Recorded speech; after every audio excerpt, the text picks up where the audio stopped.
அரங்கத்திலே கூடியிருக்கின்ற தோழர்கள் உள்ளிட்ட அவையில் இருக்கின்ற ஆண்டோர்கள் சான்றோர்கள் அனைவருக்கும் எனது கனிவான வணக்கங்கள்.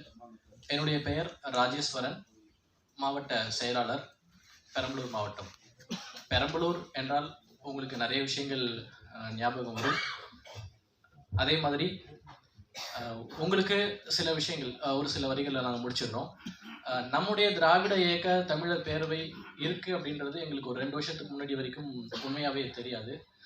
இதை எங்களுக்கு வெளிக்காட்டியவர் யார் அப்படின்னு பார்த்தீங்கன்னா, எங்களுடைய மாவீரனாக திகழக்கூடிய எங்கள் மாண்புமிகு ஐயா ராசா அவர்களின் அறிவுரைப்படிதான் இந்த திராவிட பள்ளியிலே 2 வருடங்களுக்கு முன்னாடி நாங்கள் 1ஆம் ஆண்டுல இணைஞ்சோம்.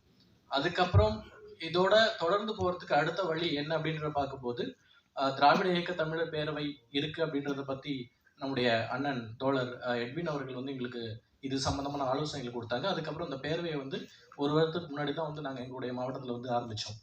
நாணயத்திற்கு எப்படி 2 பக்கங்கள், எந்த பக்கம் தாழ்ந்தது என்று யாராலையும் சொல்ல முடியாது.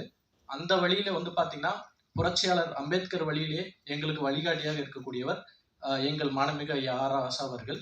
மற்றும் இன்னொரு பக்கம் இருக்கக்கூடியவர் இன்றைக்கு பெரியாராக எங்களுடைய பார்வைக்கு இருக்கக்கூடிய தோழர் ஐயா சுபவி அவர்கள் தான். இந்த இருவரும், ஒருவர் எங்களுக்கு வழிகாட்டியாகவும் இன்னொருவர் இந்த பயணத்தில் எங்களுக்கு வழிகாட்டியாகவும் இருக்கிறது தான் இந்த பயணத்தை நாங்கள் இன்னைக்கு சிறப்பான முறையில் செஞ்சுக்கிட்டு இருக்கிறோம். இன்னைக்கு கருஞ்சட்டை படை கொண்ட இந்த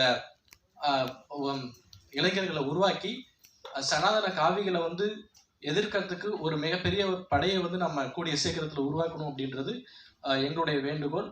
அதே நேரத்தில் நம்முடைய இளைஞர் படையை ஒன்று திரட்டி ஒவ்வொரு மாவட்டங்களிலும் இன்னைக்கு நிறைய மாவட்டங்கள் நம்ம இருக்குன்னு சொன்னாலும் கூட அந்தந்த மாவட்ட கழகத்தில் இருக்கக்கூடிய முக்கியமான செயலாளர்களுடைய ஆலோசனைப்படி அங்க நமக்குன்னு ஒரு வாய்ப்பை கொடுத்து நம்முடைய பேரவையின் செயல்பாடுகளை குறித்து விளக்க ஒரு வாய்ப்பு வழங்கணும். இந்த கருஞ்சட்டை படையில இணைய வைக்கணும்.